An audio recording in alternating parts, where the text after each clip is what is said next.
Olá, muito bom dia para você que está aqui ligadinho no canal Jovens Remanescentes a Pé. Obrigado pela tua inscrição, obrigado pelo teu like, obrigado pelo teu comentário.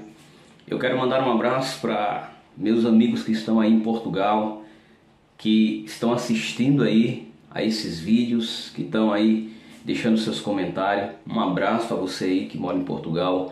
Um abraço também para você que está morando aí na Bahia, meus amigos baianos, especialmente aí da cidade de Abaré, da IASD de Abaré. Um abraço, um salve aí para vocês.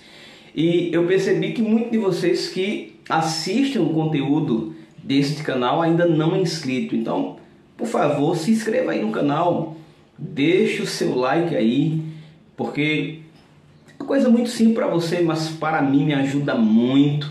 Ajude a viralizar esperança para as pessoas, ajude a expandir o reino de Deus, né, para as pessoas, ajude que o evangelho possa ser levado a todas as nações, para que o nosso Jesus ele volte nas nuvens do céu e nos leve para morar com ele. Hoje eu quero tratar com você aí sobre um tema que, ao meu ver, muitas das vezes é mal compreendido, mal entendido. Então, dando início, né, à série Interpretação Bíblica, né, Inspiração, a gente vai ver que hoje que há um texto, há alguns textos, mas especialmente há uma doutrina que Deus não abre mão na Bíblia, mas que ela é muito mal compreendida e é muito mal aplicada, e Satanás tem lutado ativamente, ferozmente contra esse ensinamento que Deus, né, na sua palavra, na sua sabedoria tem ensinado e tem deixado para nós, né? Então a gente vai estudar um pouquinho hoje sobre a validade não da lei. A gente viu em um vídeo passado, eu vou deixar aqui embaixo nos comentários, que a lei é válida. Não tem como você dizer que a lei não é válida. A lei é válida, a lei ela serve para mim, serve para você, ela serviu para os discípulos, serviu para a igreja primitiva e serve para a igreja atual, né? A lei não é indispensável, pelo contrário, ela é necessária para todos aqueles que estão caminhando rumo ao céu. Mas a gente vai ver um ponto desta lei que é um ponto mais controverso entre a maioria dos cristãos, entre o meio religioso, carismático e protestante. A gente vai ver um pouquinho sobre o quarto mandamento em si, se ele é válido ou não é válido. Queridos, eu convido você a abrir a sua Bíblia no livro de Êxodo, no capítulo 20, e nós vamos ler o verso 8 a 11, falando sobre o quarto mandamento, e a gente vai entender um pouquinho, e você na verdade vai entender um pouquinho do que eu estou falando. Que doutrina, que mandamento é esse, que é uma questão tão controversa entre no meio religioso, se realmente esse mandamento vale, se ele alcançou os nossos dias, se ele transpassa o nosso dia ou não, tá bom? Então a gente vai entender um pouquinho aqui e eu vou revelar para você do que eu estou falando. Primeiro, abra sua Bíblia no livro de Êxodo 20, feche seus olhos e vamos orar a Deus para que Deus nos ilumine para entender a sua palavra que é inspirada. Ore comigo. Querido Deus, a tua palavra está aberta em nossas mãos. E quando essa palavra se abre, é o Senhor que vai falar conosco. O ser humano querendo ou não, o ser humano acreditando ou não, é tuas palavras. Por isso, nos dá o teu Santo Espírito, não para inspirá-la e não para nos inspirar, mas para iluminar a nossa mente, para compreender esse texto tão maravilhoso. Em nome de Jesus nós te oramos pedindo perdão dos nossos pecados. Amém. Êxodo 20, versículo 8 a 11, que nos diz assim: lembra-te do dia de sábado para o santificar. 6 dias trabalharás e farás toda a tua obra, mas o 7º dia é o sábado do Senhor teu Deus, e não farás nenhum trabalho, nem tu, nem teu filho, nem tua filha, e nem o teu servo, e nem a tua serva, e nem o teu animal, e nem os forasteiros que estão das tuas portas para dentro. Porque em 6 dias fez o Senhor os céus e a terra, e o mar, e tudo que nele há. E ao 7º dia descansou, por isso o Senhor abençoou o dia de sábado e o santificou. As perguntas que fica é: É o sábado válido para os nossos dias? Teria eu, cristão atual, a obrigação de guardar o sábado? O que Jesus ensinou? Será que Jesus aboliu o sábado ou realmente o sábado tem que fazer parte da nossa vida? Para a gente entender o princípio do sábado, a gente precisa ir para o primeiro livro da Bíblia. Abra sua Bíblia no livro de Gênesis, no capítulo 2, logo lá no início da criação, aonde não havia judeu, aonde não havia pernambucano, nordestino, aonde não havia cearense, alagoense, amazonense, aonde não havia nenhum outro povo, nem Adão e Eva. Deus, na sua rica sabedoria, Deus criou um dia e denominou esse dia. Veja que interessante. Gênesis 2, versículo 1 a 3.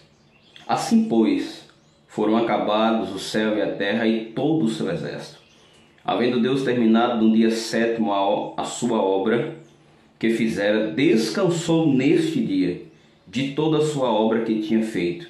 Abençoou Deus o dia sétimo e o santificou, porque nele descansou de toda a sua obra. Você percebe que o sábado, ele tem início na criação.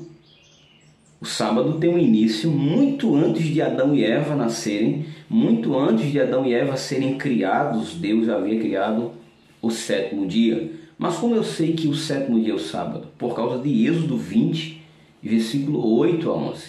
O texto inicialmente que nós lemos, aonde Deus denomina o sétimo dia como sendo sábado. Então o sétimo dia não é o domingo, pelo contrário, o domingo é o primeiro dia da semana. Isso você aprende em qualquer escola, universidade. O sétimo dia é o sábado do Senhor, não é do ser humano. Então a palavra de Deus diz que Deus não cansa e nem se enfadiga, mas aqui o texto diz que nesse dia Deus descansou, Deus tomou alento nesse dia, abençoou e santificou. O sábado, ele é uma bênção, porque ele traz a bênção de Deus, e ele é um dia separado, porque ele é santo. Então, é um dia diferente de todos os outros. Mas a pergunta fica, estaria nós cristãos tendo a obrigação de guardar o sábado? Esse dia transpassa os nossos dias ou não? Vamos ler o que está na carta aos Hebreus, no capítulo 4.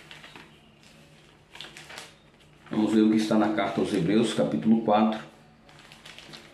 E a gente vai compreender se realmente esse dia, como algumas pessoas dizem que o dia de sábado, ou que o sábado não é mais válido para nós. Mas o que a Bíblia diz? Hebreus, capítulo 4, versículo 4, nos diz assim: porque em certo lugar assim disse no tocante ao sétimo dia: descansou Deus no sétimo dia de toda a obra que fizera. É uma referência direta a Gênesis capítulo 2, versículo de 1 a 3. O autor aos Hebreus está fazendo uma referência à criação. E agora ele vai dizer no versículo 5, novamente, no mesmo lugar, não estarão no meu descanso, visto porque entrarem alguns nele, e que por causa das desobediências não entraram, aquele aos quais as boas novas, queridos, que texto, as boas novas, de novo determinou certo dia, hoje, falando por intermédio de Davi, muito tempo segundo antes fora declarado, hoje, se ouvir a sua voz, não endureçais o vosso coração. Eu vou parar um pouquinho aqui, que eu quero ler o verso 8, mas o verso 8, ele vai esclarecer. Mas antes eu quero tocar numa coisa muito importante. Paulo, alguns acreditam que o autor de Hebreus seja Paulo, eu também acredito nisso. Ele diz o seguinte no verso 6, aquele aos quais anteriormente foram anunciadas as boas novas.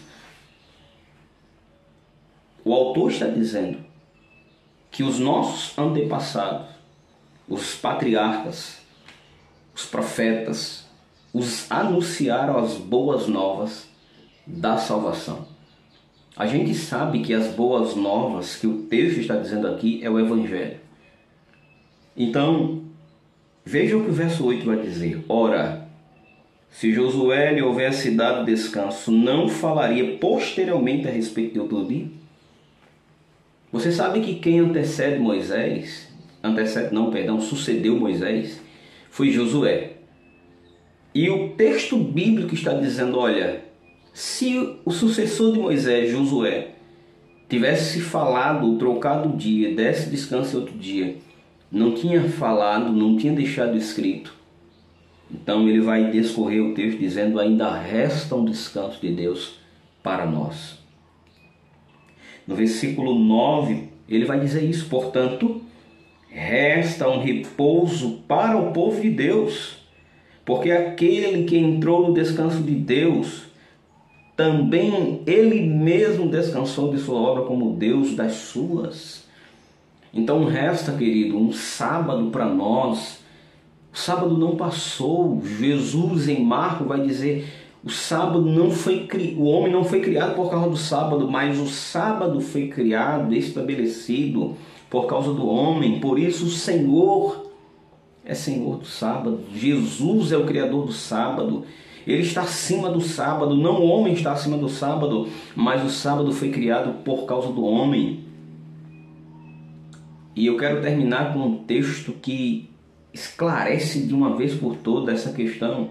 Se nós devemos guardar, a gente viu sim, o sábado precisa ser guardado, precisa ser observado. Não da mesma forma que os judeus, é claro, com todo um rigor, esquecendo que nós somos salvos pela graça, não pela lei. Eu já falei aqui em outro vídeo, eu não guardo a lei para ser salvo, mas a minha observância à lei é um resultado da salvação que já foi operada por Cristo na cruz, porque eu fui salvo para obedecer. Mas eu quero terminar lendo com você o que está escrito em Isaías, capítulo 66. Você há de concordar comigo que Isaías é um profeta messiânico. Não existe profeta na Bíblia que falou mais sobre o reinado futuro do prometido Messias do que Isaías. Isaías fala sobre a morte vicária de Cristo. Isaías fala sobre o nascimento de Jesus. Isaías fala sobre seu ministério de 3 anos e meio nessa terra. Então Isaías, ele é um profeta que fala muito mais do Messias que viria, do seu ministério, da sua primeira vinda, e também fala da sua segunda vinda. E Isaías 66, versículo 22 a 23. Será que no céu nós vamos guardar o sábado? Será que na nova terra nós vamos guardar o sábado? Isaías 66, versículo 22 e 23 nos diz assim: porque como os novos céus e a nova terra que eu hei de fazer futuro, há de estar a vossa posteridade, a vossa descendência, há de estar diante de mim o vosso nome. E será que de uma festa da lua nova a outra, de um sábado a outro, virá toda a carne adorar perante mim, diz o Senhor. Não foi disse Isaías, foi Deus que falou. Eu vou fazer novos céus, Isaías, eu vou fazer nova terra, e diante de mim estará a vossa posteridade, a vossa descendência, o vosso nome. Os vossos filhos estarão diante de mim, as vossas gerações estarão diante de mim. E desde uma lua nova até a outra, desde um sábado a outro, toda a carne irá me adorar. Queridos, não há texto mais revelador do que esse, para aqueles que não acreditam na validade da lei, para aqueles que não ensinam a validade da lei, e principalmente a validade dos 10 mandamentos e do sábado. A palavra de Deus nos diz claramente de que o sábado, ele é um ponto crucial na nossa vida, porque demonstra a nossa obediência. Não que a gente seja salvo por guardar o sábado ou guardar a lei em si, não. A observância à lei de Deus deve ser o resultado da salvação e não a causa da salvação. Que eu e você possa ter a nossa mente clareada sobre esse assunto, que você possa ter entendido que Deus, na sua palavra, Jesus, que veio muito tempo depois para revelar para o ser humano como deveria ser guardado a lei, como deveria ser seguido os mandamentos de Deus, nos ensinou. E como a igreja também, os discípulos e apóstolos nos ensinaram de que realmente o sábado, ele é válido, o sábado, ele é essencial para a nossa vida porque é o memorial da criação, mas também não é o memorial da criação só, ele é o memorial da redenção. Então, que eu e você possa nesse dia descansar como Deus descansou de sua obra. Deus não descansou porque estava cansado, mas porque Ele quis contemplar a maravilha que Ele havia feito. E Deus te chama para contemplar tudo de bom que você tem feito. Deus te chama para descansar não em tuas obras, mas nas obras dEle. Deus te chama para descansar e para contemplar tanto a sua obra, o seu orgulho, aquilo que te dá orgulho, mas acima de tudo, a obra do Senhor. Por isso, que você possa ser abençoado desse dia, porque esse dia traz uma bênção especial de Deus, que você possa cada dia se santificar. Um abraço e eu te vejo amanhã para estudar mais um pouco sobre a palavra de Deus. Que a bênção do Senhor esteja sobre a tua vida, hoje e sempre. Amém.